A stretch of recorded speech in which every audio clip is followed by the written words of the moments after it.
Bonjour, chers amis qui nous suivent sur les réseaux sociaux. Une fois encore, nous sommes là pour notre deuxième émission. Et c'est ce plateau de la Borne TV. Et nous bénissons le Seigneur qui nous a fait cette grâce. Nous allons prier, puis nous allons entrer dans notre sujet du jour. Seigneur notre Dieu, nous voulons te dire un grand merci, toi qui as rendu possible ce moment.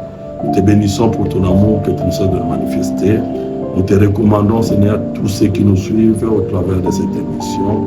Te prions de les bénir. Ceux qui ne te connaissent pas, Seigneur, au travers de cette parole, qu'ils puissent avoir la révélation de ta personne. Bénis ces moments, dans le nom de Jésus. Amen.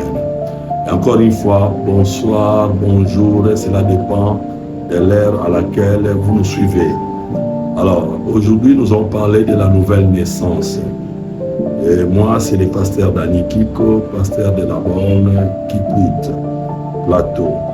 Alors, nous allons lire la parole de Dieu dans l'évangile de Jean, au chapitre 3, du verset 1 au verset 16. Et vu le temps qui nous est imparti et la longueur de ces passages, nous allons partir verset par verset pour que ça ne prenne pas du temps. Alors, il s'agit de la nouvelle naissance comme thème que nous voulons traiter. Dans ces récits qui se trouvent dans Jean chapitre 3 verset 1 à 16, il est parlé d'un homme qui s'appelle Nicodème qui était pharisien. La Bible dit ceci au verset 1, il y eut un homme d'entre les pharisiens nommé Nicodème, un chef des Juifs. En d'autres termes, cet homme n'était pas n'importe qui. C'était quelqu'un qui était haut placé dans la religion juive et qui connaissait réellement la parole de Dieu. Mais la différence avec cet homme qui était docteur selon les hommes, théologien, sa différence avec Jésus, Jésus était un docteur venu de Dieu. C'est pas moi qui l'ai dit, c'est cet homme qui dit cela. La Bible dit au verset 2 de Jean 3, cet homme vint vers Jésus, vint auprès de Jésus de nuit et lui dit, Rabbi, nous savons que tu es un docteur venu de Dieu, car personne ne peut faire ces miracles que tu fais si Dieu n'est avec lui. En d'autres termes, cet homme est en train d'établir la différence entre lui et Jésus. Lui, il était docteur en théologie parce qu'il était pharisien, docteur selon les hommes. Il a fait de la différence entre lui et Jésus, Jésus qui était docteur selon Dieu. Et c'est lui qui dit cela. Nous savons que tu es un docteur venu de Dieu. Il a vu ce que Jésus faisait, ce que Jésus enseignait, avec ce que lui connaissait, il y avait une grande différence. Il voulait à tout prix connaître à quoi était dit cette différence qu'il y avait entre lui et Jésus. En fait, Jésus va lui répondre au verset 3 de Jean chapitre 3. Jésus lui répondit, en vérité, je te le dis, si un homme n'est né de nouveau, il ne peut voir le royaume de Dieu. En d'autres termes, pour que vous soyez docteur selon Dieu, vous devez venir de Dieu. Alléluia. Alors cet homme a dit, comment on peut venir de Dieu? Comment? Il dit au verset 4, Nicodème lui dit, comment un homme peut-il naître quand il est vieux? Peut-il rentrer dans le sein de sa mère et naître? Parce que Jésus lui avait dit, en d'autres termes, si tu veux devenir docteur comme moi, un docteur qui est venu de Dieu, tu dois naître de nouveau. Alors c'était une question difficile pour lui. C'est pour dire, nous pouvons tout connaître de la théologie, mais la révélation de Dieu vient de la nouvelle naissance. Il faut naître de Dieu pour comprendre les choses selon Dieu. Vous pouvez être docteur, mais en vous, vous avez la lettre. Mais l'esprit vient du Créateur lui-même. Et c'était ça la différence. Et Jésus va saisir cette occasion pour amener Nicodème de ne pas seulement être docteur selon les hommes, mais il est important d'être docteur selon Dieu. Alors, Jésus va continuer au verset 5. Il dit, en vérité, je te l'ai dit, si un homme n'est né d'eau et d'esprit, il ne peut entrer dans le royaume de Dieu.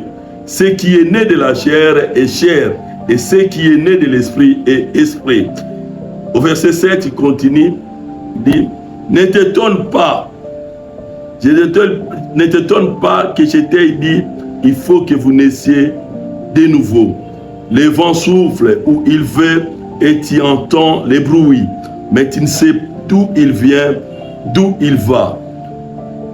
Il en est ainsi de tout homme qui est né de l'esprit. Nicodème lui dit, comment cela peut-il se faire? Alléluia. En fait, Nicodème a essayé de comprendre, mais c'était un peu flou pour lui. Parce que Jésus lui dit, si tu veux devenir ce que moi je suis, tu dois naître de nouveau. Naître de nouveau, il ne s'agit pas de naître, de rentrer dans le ventre de sa mère et renaître. Non, il ne s'agit pas de ça. Là, il s'agit de naître de nouveau. J'aimerais dire à quelqu'un, dans le monde, quand on parle de naître de nouveau, c'est-à-dire qu'il y a eu une ancienne naissance. Alléluia. L'ancienne naissance, c'est là où nous naissons, selon nos parents. C'est là où était Nicodème. Est-ce que je dois rentrer dans le ventre de ma mère? Non, il ne s'agit pas de renaître selon la chair, il s'agit de naître selon Dieu. C'est pour dire, dans ce monde, si vous ne naissez pas deux fois, vous allez mourir deux fois. Alléluia. Je vais m'expliquer. La première naissance que nous avons, c'est la naissance issue de nos parents. Père et mère, nous sommes nés, un jour nous avons une date d'anniversaire. Et la deuxième naissance, c'est la naissance selon Dieu. Et cette naissance vient de l'Esprit de Dieu. Et il s'agit de cette naissance que Jésus est en train de parler à Nicodème. Il ne s'agit pas de rentrer dans le ventre de sa mère. Il s'agit de naître selon l'Esprit de Dieu. Comment naître selon l'Esprit de Dieu? C'est accepter Jésus-Christ comme Seigneur et Sauveur de sa vie. Là, on a le salut de Dieu. Là, on est né selon Dieu. C'est ça la deuxième naissance. Dans ce monde, si quelqu'un ne naît pas deux fois, il mourra deux fois. La première mort, c'est la mort dans la chair. Et ce qui nous conduit à la tombe. La deuxième mort, c'est la mort en enfer, loin de Dieu. Bien-aimés, il est important, vous qui nous suivez, de comprendre ces vérités, de comprendre ces choses. Il est important pour nous de naître deux fois pour que nous ne puissions pas mourir deux fois.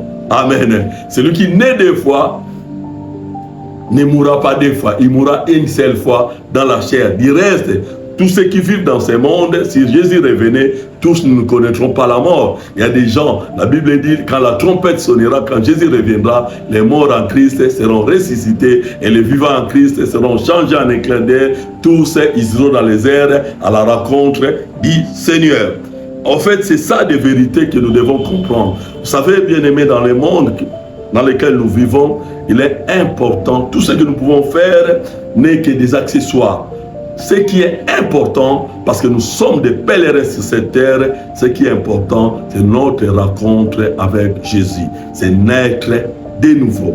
C'est naître selon l'Esprit, c'est naître selon Dieu.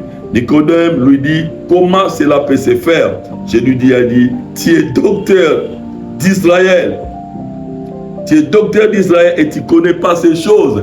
Bien-aimé, la théologie ne nous aide pas à naître de nouveau. La religion ne nous aide pas à naître de nouveau. On peut être docteur selon les hommes, mais perdu selon Dieu. Alléluia. Et je nous amène à toute humilité de comprendre ces choses, à accepter Jésus-Christ comme Seigneur personnel de notre vie. Il ne s'agit pas d'aller à l'église. Il ne s'agit pas de naître d'une famille pastorale. Il ne s'agit pas de naître d'une famille où les parents prient. Non. Il s'agit d'une rencontre personnelle. Si on est sincère, on invite Jésus. Ce n'est pas pour rien que Jésus est mort à la croix. Jésus était mort à la croix pour rendre cette nouvelle naissance possible. Cette deuxième naissance de l'Esprit possible. Bien-aimés, ce soir, je nous invite à pouvoir inviter Jésus comme c'est notre Seigneur et Sauveur personnel. C'est ce qui est important. Voilà pourquoi la Bible dit dans 2 Corinthiens chapitre 5, verset 17, si quelqu'un est en Christ, il est une nouvelle création. Voici toutes choses est devenues nouvelles. Les choses anciennes sont passées et toutes choses sont devenues nouvelles. C'est en cela que Dieu nous appelle. Bien-aimés dans le Seigneur, l'évangile se résume en cela. Christ est mort pour notre salut. Jésus-Christ n'était pas mort à la croix pour que nous disions Noël, Noël. La Noël a un sens dans notre vie si Jésus entre dans notre cœur, si nous naissons de nouveau. Et j'avance dans cette lecture et Jésus va dire encore, en vérité, je te l'ai dit, nous disons ce que nous savons et si nous rendons témoignage de ce que nous avons vu et vous ne recevez pas notre témoignage. En d'autres termes, la vérité est ce que Jésus dit. Alléluia. Ce qui sort de la bouche de Dieu, c'est ce qui est véridique. Aujourd'hui, on attend des gens dire, on attend dans les réseaux sociaux des gens dire leur prophète et celui-là est important et tout ça. Bien aimé, Jésus dit dans Jean 14, verset 6, il est le chemin, la vérité et la vie. Nul ne vient au Père que par Jésus seul. Bien aimé, il n'y a que des salis au nom de Jésus. Il n'y a pas de salis ailleurs. Que Dieu soit béni. J'aimerais dire à mon ami, toi qui me suis, ce soir, est-ce que tu as déjà rencontré Jésus? Je ne parle pas du baptême. Je ne parle pas d'aller à l'église. Ici, il s'agit du salut. Le salut n'est qu'en Jésus-Christ. Le baptême ne nous donne pas le salut. Aller à l'église ne nous donne pas le salut. Naître des parents, pasteurs ne nous donne pas le salut. Naître des parents qui prient ne nous donne pas de salut. La prière ne nous donne pas le salut. Celui qui donne le salut, c'est la personne de Jésus. Pourquoi nous acceptons Jésus? Parce que c'est lui qui a payé le prix de notre péché à la croix de Golgotha. Il a été ressuscité le 3e jour pour notre salut. Voilà pourquoi le salut est effectif dans notre vie. Si vous croyez en Jésus, vous pouvez être sauvé. C'est lui qui croit. Je vais terminer par lire ces passages de Jean, plutôt de Marc chapitre 3, plutôt Marc chapitre 16, veuillez m'excuser, des versets 15 à 16. Puis il leur dit, c'est Jésus qui parle, là après sa résurrection, allez par tout le monde et prêchez la bonne nouvelle à toute la création. Celui qui croira et qui sera baptisé sera sauvé. D'abord, il faut croire. Le baptême vient après avoir accepté Jésus. Croire veut dire simplement inviter Jésus comme son Seigneur et Sauveur personnel. Et celui qui a cru en Jésus a droit au baptême. Celui qui ne croira pas sera condamné. La Bible ne dit pas celui qui ne croira pas sera baptisé. Non, si on ne croit pas, on n'a pas droit au baptême. Celui qui a droit au baptême, c'est celui qui a cru en Jésus comme Seigneur et Sauveur. C'est celui-là qui a les salis. J'aimerais arrêter ici. Bien-aimés, vous qui me suivez, nous pouvons prier avec vous. Tu peux faire cette prière après moi. Seigneur Jésus, aujourd'hui je prends la décision d'accepter comme Seigneur et Sauveur. Je fais la nouvelle licence. Désormais, si tu as fait cette prière, tu as accepté Jésus comme Seigneur et Sauveur, tu es né de nouveau, tu es enfant de Dieu. Enfant de Dieu, on les devient. Que Dieu vous bénisse. Nos numéros de téléphone sont là. Vous pouvez nous appeler si vous voulez que nous pouvons vous aider ou pour certaines préoccupations. Que Dieu vous bénisse. À nous revoir à la prochaine. Amen.